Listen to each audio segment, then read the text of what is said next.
Greetings, dear viewers. I'm Quill Quickcard, and welcome back to Katawa Shoujo. We are getting very, very near the end of this, I think, at least according to my flowchart.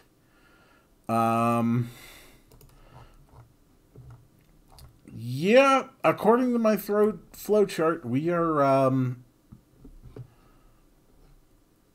we are just 3 or 4 scenes away from the end. I can't wait to see how it goes. That was unfair of him. He was angry, but still.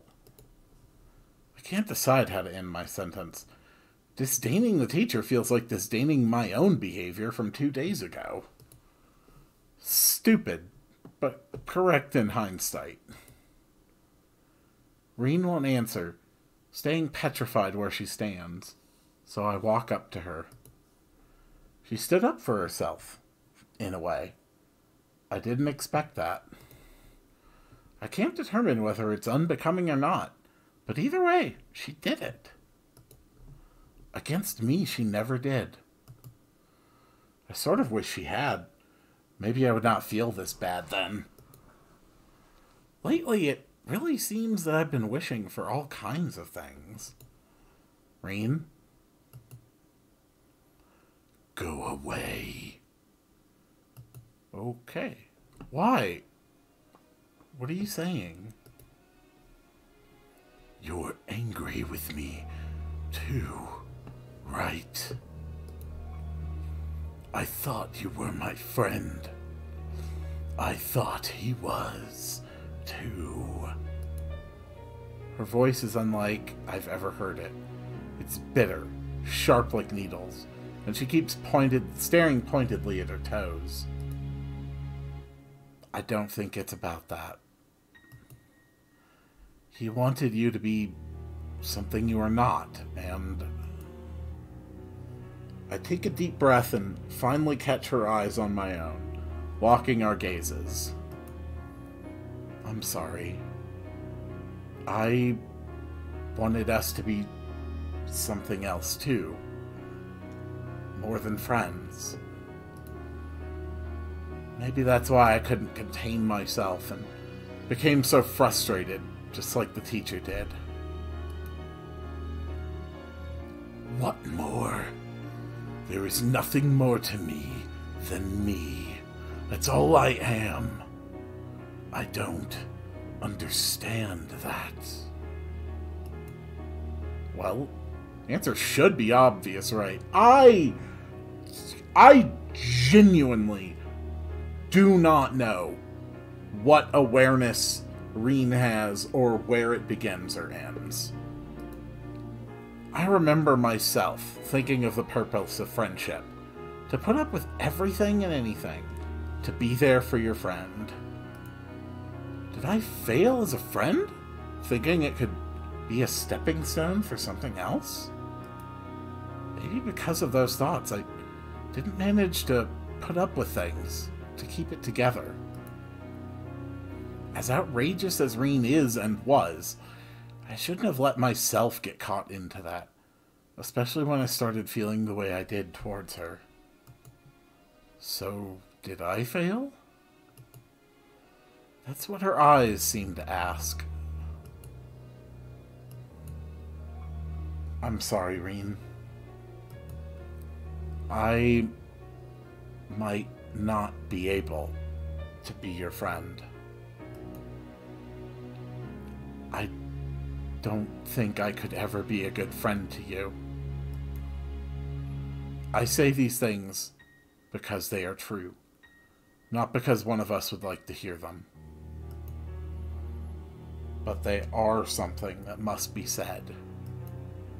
The finality of my words creates a shaking silence, for what could either of us add to that? Why? Why does all this happen? People are doing things I don't ask for and don't want, and everyone keeps getting angry at me. I have no idea what is going on anymore, and can't stop feeling like I want to run away from everything. She shuts her eyes tight and breathes out deeply, calmly. When her eyelids open, all I can see is dark green desperation. I have no idea.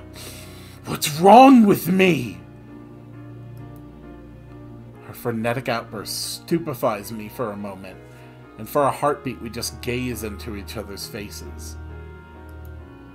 Seeing her confused eyes, desperately looking for answers from mine, only makes me sad because I know I have none.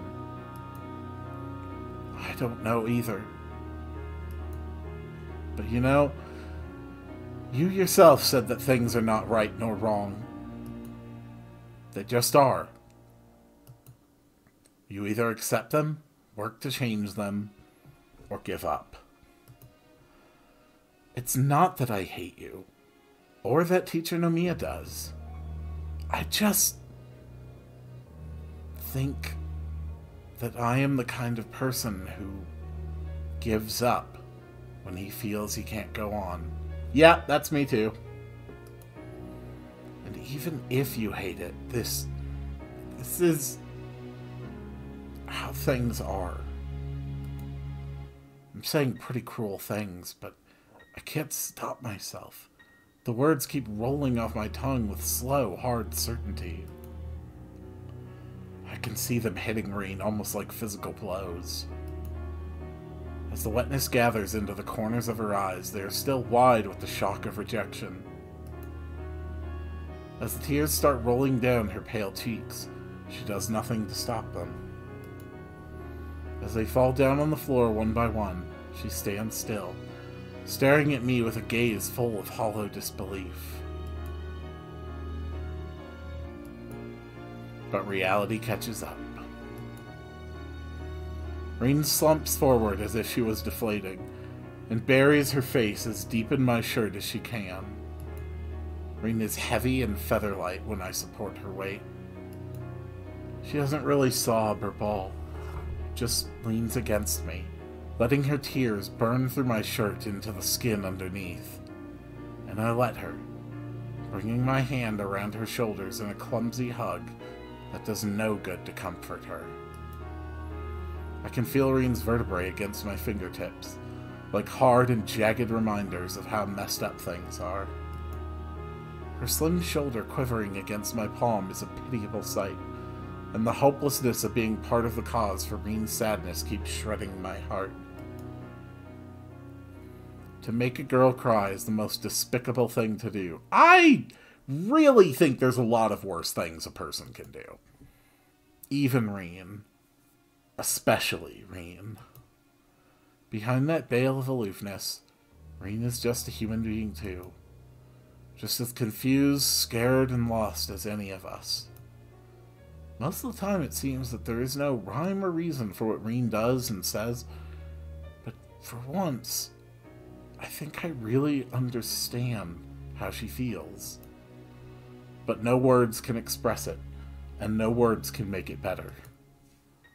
So, wordless we stay, quietly waiting for her tears to run out.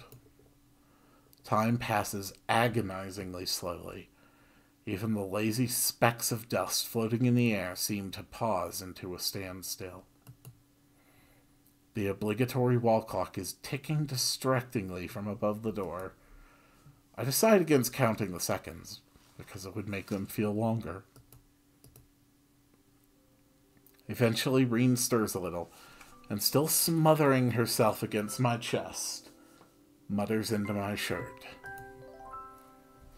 Let me be here for a while. Please, Hisao. Just give me a little while. A soothing deluge spreads into my consciousness. The knowledge that while being here for Reen is all I can do for her. That's all she wants right now, even after all we've gone through. Sure. So she stays there, but I still can't bring myself to draw her closer so I could embrace her properly. It's because doing it would just make me so sad that I don't know if I could bear it. The realization that we might never really be able to become what we want to be for the other crystallizes into my mind as a diamond-hard enlightenment. A pang surges through my heart like an electric shock. It's painful. This clarity hurts. What can we be for each other? What meaning is there for us to desperately cling to each other, even though it seems so futile? What should I say to Reen? How can I make her feel better? I do not know any of those things, and I fear knowing them would only hurt more. Forcefully, I push all of that out of my mind because I don't want to be thinking of hurtful truths. My thoughts calm down soon enough. The sadness disperses until all that is left is me and Reen and the tender feeling of her warmth and softness against my chest. When did I fall in love with her? I can't remember, but I'm certain it was way before the warm touch of her lips on my own, on that orange-colored afternoon when she was sick with cold and I went to see her because of unclear reasons. Her carefree attitude, the air of otherness around her, all the things that make Reen herself, those things captured me with irresistible force. The way she could take in anything and everything, giving it only the value she herself placed, weighing all things fairly and without prejudice, seeing the world as she wanted. This is something I could never do, and when Reen was probably more of a muse to me than anything ever was to her. She seemed so free to me, truly a free spirit, while I, constantly worrying about everything, seemed so inhibited that it was almost embarrassing. Maybe that's why I latched so tightly onto Reen, trying to get inside her world that was so different from my own bleak life. Before I noticed it, that irresistible force had pulled me dangerously close to her, but it turned out to be way too alien for me. And I had forgotten Newton of all things. The gravitational force is inversely proportional to the square of the distance between the objects. If two people feel something for each other, even though feelings are not governed by the constants of the universe, I can't help thinking that for some time now, I've been a satellite to Reen's brightly shining planet. Planet Reen. The thought makes me almost laugh. She really does seem to be from another planet at times, minus green skin and possibly some tentacles. Perhaps because of my stifled laughter, Reen pulls away and I let her go, feeling the cold when her warmth goes away, and slight embarrassment for letting my thoughts run wild like that. I credit that as Reen being a bad influence on me, while being glad at the same time that she can't read thoughts for real. Reen's bitter tears have dried up, and she looks a little more like herself again. The lost look in her eyes is still there, though. Her gaze wanders restlessly before stopping at me. What happened just now? Can you tell me? What? What do you mean? I cried. She says that hesitantly, as if not believing it herself. Yes. She keeps staring at me, as if pleading guidance so that she wouldn't have to feel so lost. Why? you were sad. Is that what you want me to say? But isn't that obvious? I don't know. It feels weird to cry. What? I don't believe it. I mean, everyone does that. It's norm. I bite my tongue before I finish my argument about normality. Norms do not apply to the person I'm talking to. It always felt so wrong. Different from what is in me. Like I couldn't really tell what I felt. So I started thinking that maybe I don't know what I'm feeling. Maybe it's me who is wrong. I thought those kinds of things. I thought that painting was enough, because it felt that I did at least that right. That is all that is inside me could become a picture if I tried really hard. And it could. But it doesn't feel like it's enough anymore, because if nobody else can see that, I will still be alone. Was it wrong to try? Everyone got really angry at me for that. I've rarely heard Reen say this much at once before. Once she finishes, she simply shuts up, looking so neutral that it's hard to believe she just said what she did. I don't know what to think. Reen was desperate for someone to look at her paintings and somehow see right through them into her soul, to understand her feelings. More than that, I think Reen was waiting for someone to look at her paintings, understand exactly who and what she was, and then tell her that that's what she was. And suddenly there would just be a snap of recognition, and everything would make sense. But that's just not the way things work. Because she felt she could not express them in any other way. There's the first yawn. Even at the climaxes. Can't get away from them when I do visual novels. How can one say whether that is right or wrong? Could it be that all this time she's been trying to reach out to me, like I've tried to reach out to her? I sit down on a desk to think, and to rest my legs that kept us both standing for a long while. You know, when I read a good book or look at a starry sky or whatever, sometimes I too feel something profound. Like I don't know how to describe it. But the instant I try to put it into words, I feel that I lose something. It doesn't feel as real, as true as it did inside my head. It feels a bit phony.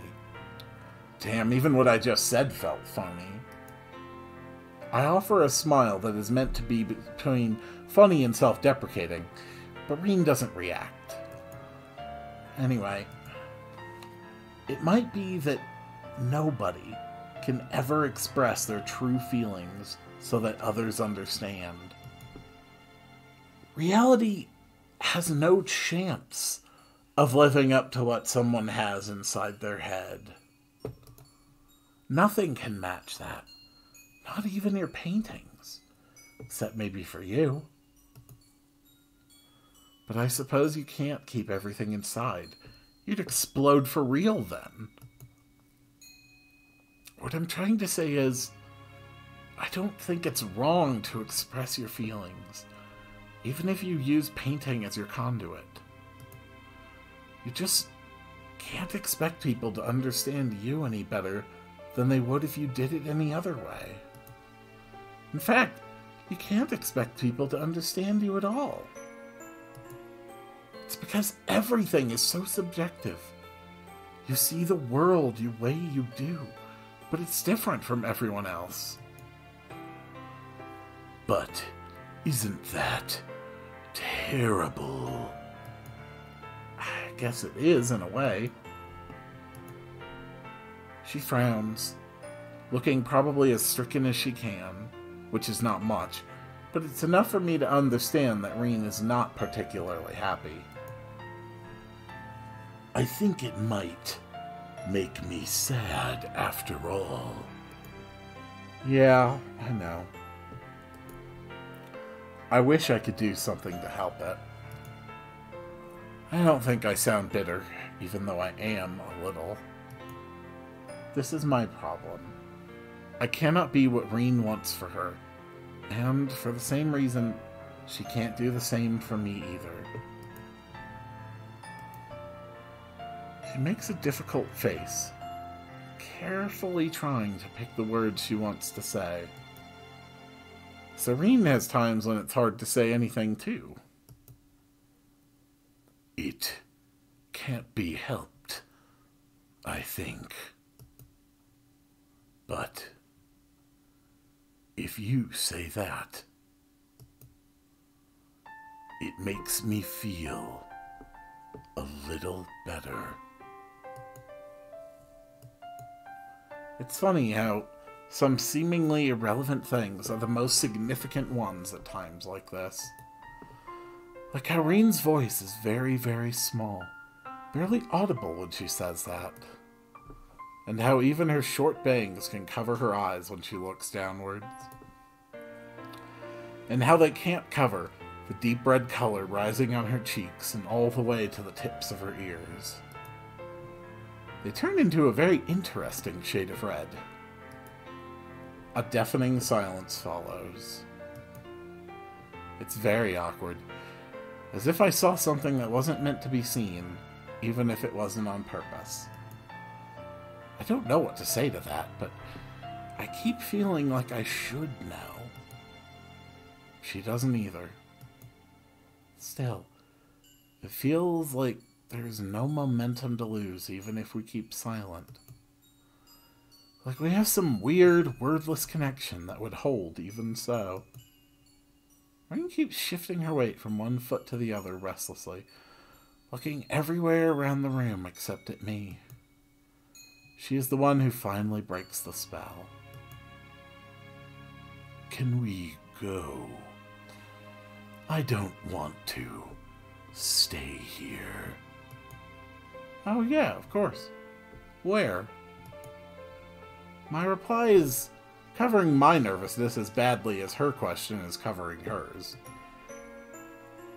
You can go wherever you like. I want to sleep. I haven't really slept for a few weeks. It feels like there is a flock of light blue butterflies inside my head.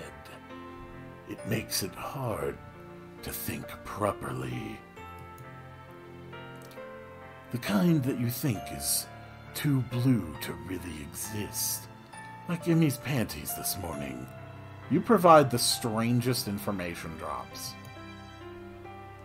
She shakes her head, and I almost expect a couple of ultramarine-colored morphos to pop out of her ears. A small smile tugs upwards the corners of her mouth. That reminds me. The blue, not the panties.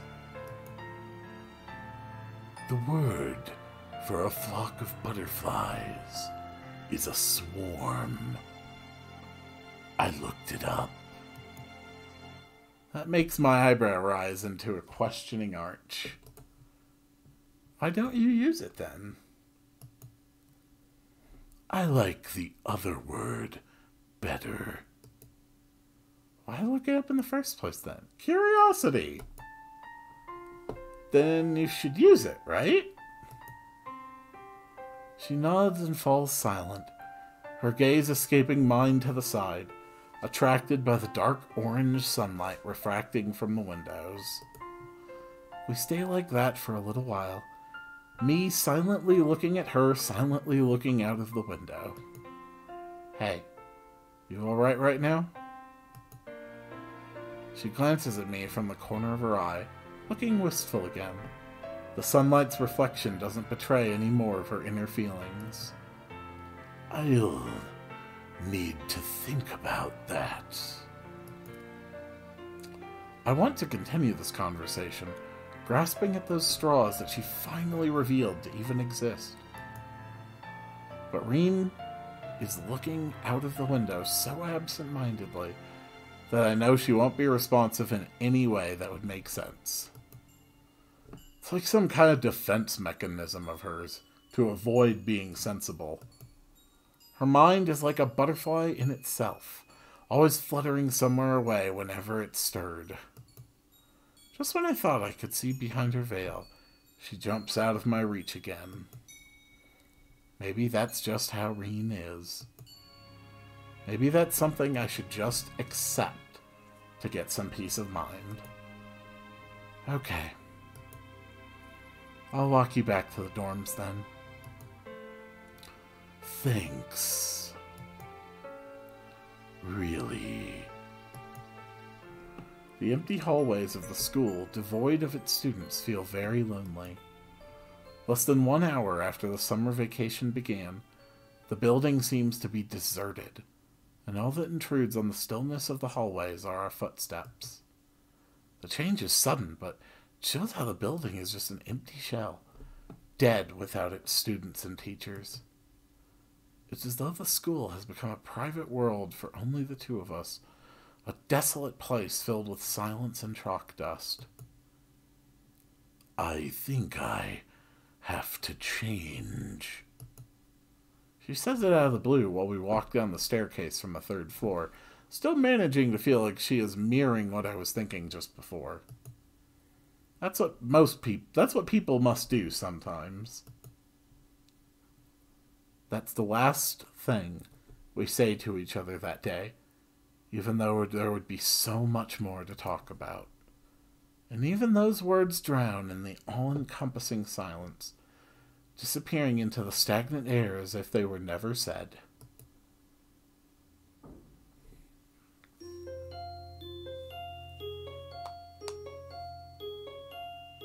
Damn. At some point, Reen needs to acknowledge in some way what she feels for Hisao. No matter how scattered or fragmentary or contradictory, she has to do this. Whether the outcome is positive or negative, she needs to do this. It's gonna drive her crazy.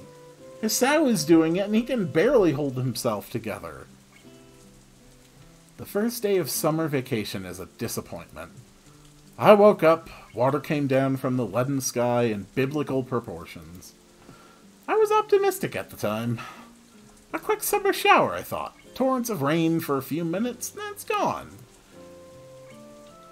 No such luck.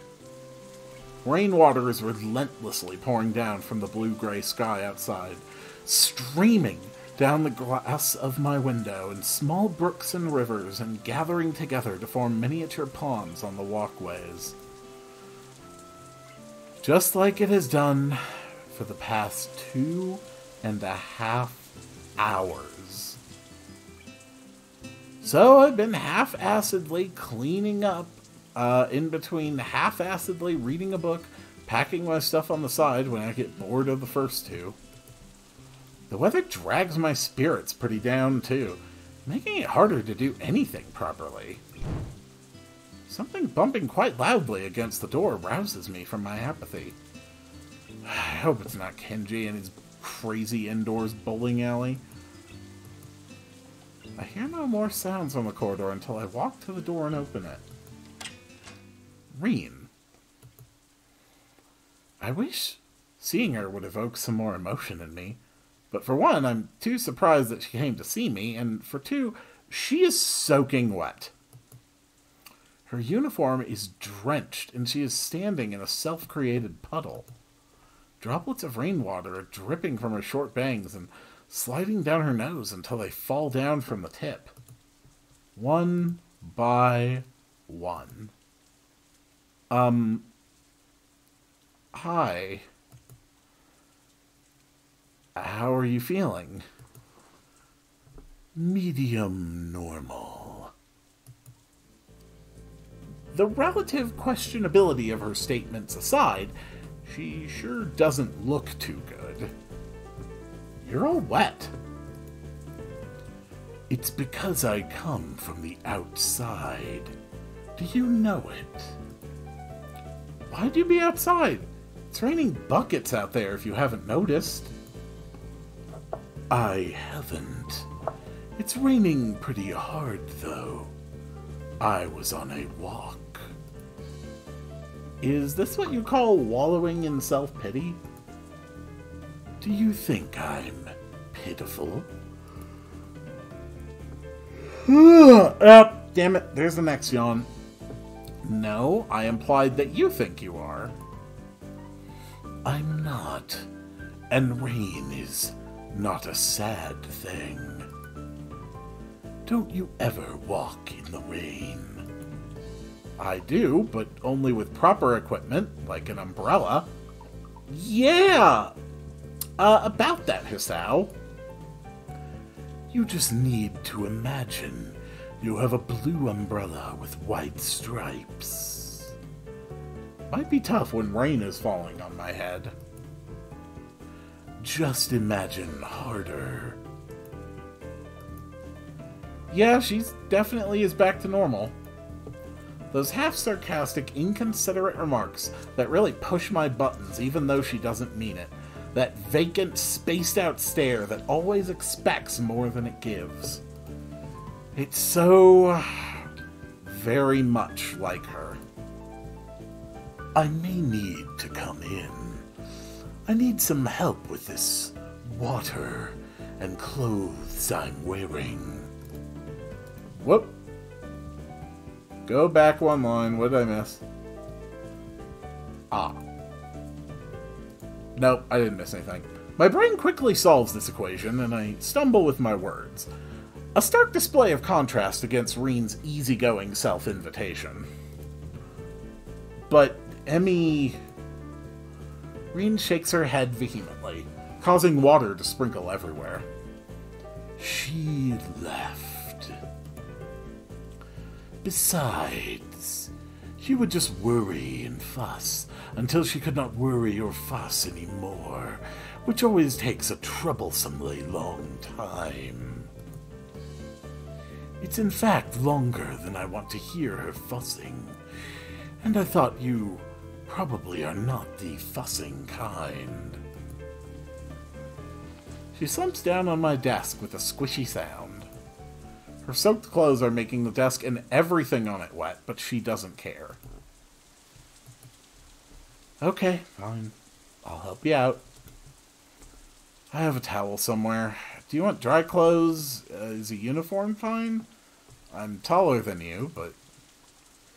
Everything is fine. With a little searching, I find a fresh uniform and a fluffy towel from the depths of my closet. The towel in one hand and the uniform in the other, I turn to face Reen again, uncertain of the next step. There's something wrong with me. A normal guy would just... Stop worrying. It is not a problem. She probably could see right through my hesitant demeanor, as if I was completely transparent to her. I push my anxiety away and concentrate on the 8 buttons lined on her shirt, just like mine has. And that, I think, is as far as we will go for today. And I will see you all on the next one.